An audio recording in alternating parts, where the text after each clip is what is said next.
ঘুমোবো আমি, ঘুমোবে তুমি, গল্প শোনাবে ঘুম পড়ি, হালকা আলো, চোখ বন্ধ। চলো একটা গল্প শুনি, রাতের গল্প বাংলায়। আজকের গল্প বোকা চোর ও বুদ্ধিমান শিয়াল। এক সওদাগর একটি ঘোড়া নিয়ে বেড়াতে যাচ্ছিল। যেতে যেতে তার বড্ড ঘুম পেল। তখন সে ঘোড়াটিকে গাছে বেঁধে গাছের তলায় ঘুমিয়ে পড়ল। এমন সময় এক চোর এসে সওদাগরের ঘোড়া নিয়ে চলে যাচ্ছে। সওদাগর ঘোড়ার পায়ের শব্দে জেগে উঠে বলল, কি ভাই, তুমি আমার ঘোড়াটা নিয়ে কোথায় যাচ্ছ? চোর তাতে ভারী রাগ দেখিয়ে উত্তর দিল, তোমার ঘোড়া আবার কোনটা? সওদাগর শুনে তো আশ্চর্য হয়ে বলল, সে কি, তুমি আমার ঘোড়া নিয়ে চলে যাচ্ছ, আবার বলছো কোনটা আমার ঘোড়া? দুষ্টু চোর তখন মুখ ভার করে বলল, খবরদার, তুমি আমার ঘোড়াকে তোমার ঘোড়া বলবে না। সওদাগর বলল, কি, আমি আমার ঘর থেকে ঘোড়াটা নিয়ে এলুম, আর তুমি বলছো সেটা তোমার? চোর বলল, বটে, এটা আমার ওই গাছের ছানা, এক্ষুনি হলো। তুমি বুঝে শুনে কথা কও, নইলে ভারী মুশকিল হবে। তখন সওদাগর রাজার কাছে গিয়ে নালিশ করল, মহারাজ, আমি গাছে আমার ঘোড়াটা বেঁধে ঘুমোচ্ছিলাম, তখন এই বেটা এসে তাকে নিয়ে যাচ্ছে। রাজামশাই চোরকে ডেকে জিজ্ঞেস করলেন, কি হে, তুমি ওর ঘোড়া নিয়ে যাচ্ছিলে কেন? চোর তখন হাত জোর করে বলে, দোহাই মহারাজ, এটি কখনোই ওর ঘোড়া নয়, এটি আমার গাছের ছানা। ছানাটি হতেই আমি তাকে নিয়ে যাচ্ছিলুম, আর ওই বেটা বলে কিনা ওটা ওর ঘোড়া। সব মিথ্যে কথা, ও মিথ্যে বলছে, এটা আমারই। তখন রাজামশাই বললেন, এ তো ভারী অন্যায়, গাছের ছানা হলো আর তুমি বলছো সেটা তোমার ঘোড়া। তুমি দেখছি বড্ড দুষ্টু লোক, পালাও এখান থেকে, বলে তিনি ঘোড়াটা চোরকে দিয়ে দিলেন। বেচারা সওদাগর তখন মনে দুঃখ নিয়ে কাঁদতে কাঁদতে বাড়ি ফিরছিলেন। খানিক দূরে গিয়ে এক শেয়ালের সাথে তার দেখা হলো। শেয়াল তাকে কাঁদতে দেখে বলল, কি ভাই, তোমার মুখ অমন ভার কেন, কি হয়েছে? সওদাগর বলল, আরে ভাই, আর কি বলবো, আমার ঘোড়াটা চোর নিয়ে গেছে। রাজার কাছে গেছিলুম নালিশ করতে, কিন্তু চোর বলে কিনা ওটা তার গাছের ছানা। রাজামশাইও তাই শুনে ঘোড়াটি চোরকেই দিয়ে দিয়েছেন। এই কথা শুনে শিয়াল বলল, আচ্ছা, এক কাজ করতে পারো? সওদাগর বলল, কি কাজ? শিয়াল বলল, তুমি আবার রাজামশাইয়ের কাছে গিয়ে বলো, রাজামশাই, আমার একজন সাক্ষী আছে, আপনার বাড়িতে যদি কুকুর না থাকে তবে সেই সাক্ষীটি এখানে আসতে পারে। তখন সওদাগর আবার রাজার কাছে গিয়ে বলল, মহারাজ, আমার একটি সাক্ষী আছে, কিন্তু আপনার বাড়িতে কুকুরদের ভয়ে আসতে পারছে না। অনুগ্রহ করে আপনি যদি কিছুক্ষণের জন্য কুকুরদের সরিয়ে দেন, তাহলে আমার সাক্ষীটি এখানে আসতে পারে। তা শুনে রাজামশাই তক্ষুনি সব কুকুরদের সরিয়ে দেবার জন্য হুকুম দিলেন।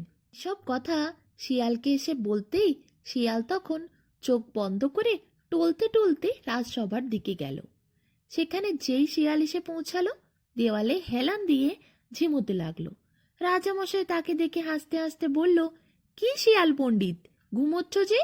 শিয়াল আজ চোখে মিটমিট করে তাকিয়ে বলল, মহারাজ, কাল সারা রাত জেগে মাছ খেয়েছিলুম, তাই আজ বড্ড ঘুম পাচ্ছে। মহারাজ বলল, এত মাছ কোথায় পেলে?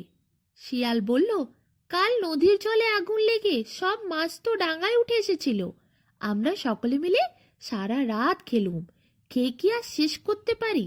এত মাছ কি খাওয়া যায়?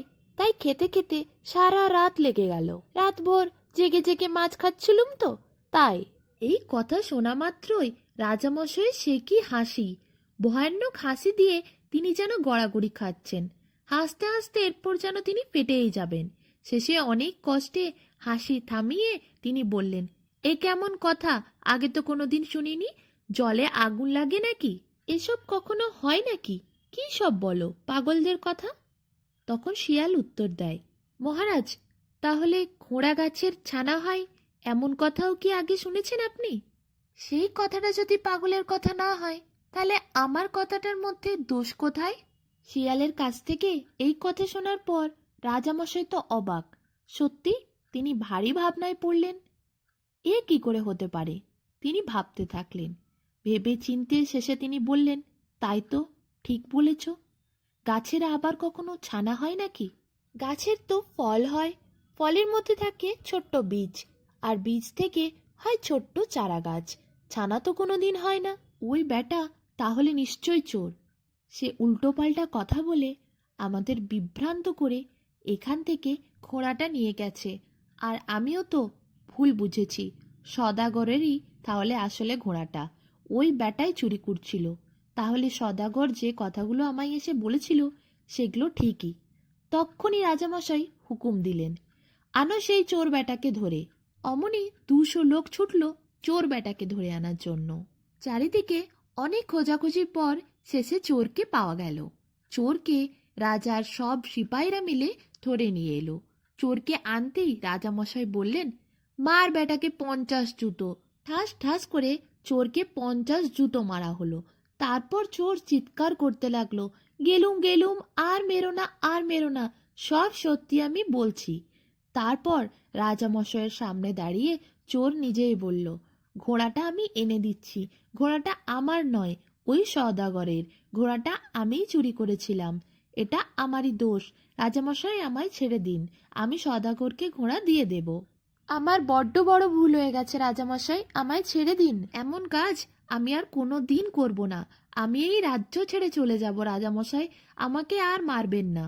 কিন্তু তারপর রাজামশাই বললেন, ঘোড়া তো তাকে ফেরত দিতেই হবে, কিন্তু তাকে বিভ্রান্ত করার জন্য, ভুলভাল কথা বলে বোকা বানানোর জন্য আরো 50 জুতো যেন মারা হয়।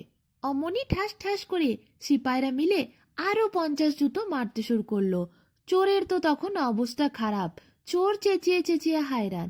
চোর বলে, ছেড়ে দিন রাজামশাই, আর কোনোদিন চুরি করব না। শেষে রাজামশাই সবাইকে থামতে হুকুম দিলেন আর বললেন চোরকে, শিগগিরই ঘোড়াটা এনে দে, নইলে আরো 50 জুতো। চোর তখন তাড়াতাড়ি করে ছুটতে গিয়ে আগে ঘোড়া এনে দিল। সওদাগরের কাছে চোর ক্ষমা চাইল, আর নাক কান মুলে কান ধরে 20 বার চোর উঠবোস করল। রাজামশাই চোরকে দেশ থেকেই দূর করে দিলেন। এরপর সওদাগরকে ঘোড়াটা দিলেন। সওদাগর ঘোড়া পেয়ে খুব খুশি হলো। তারপর সওদাগর শিয়ালকে বলল, এমন বন্ধু আর কোথায় পাবো? তুমি আমার যে উপকার করেছো সেই উপকার আমি কোনোদিন ভুলবো না। তুমি আমার সাথে চলো আমার বাড়িতে, সেখানেই তুমি থাকবে।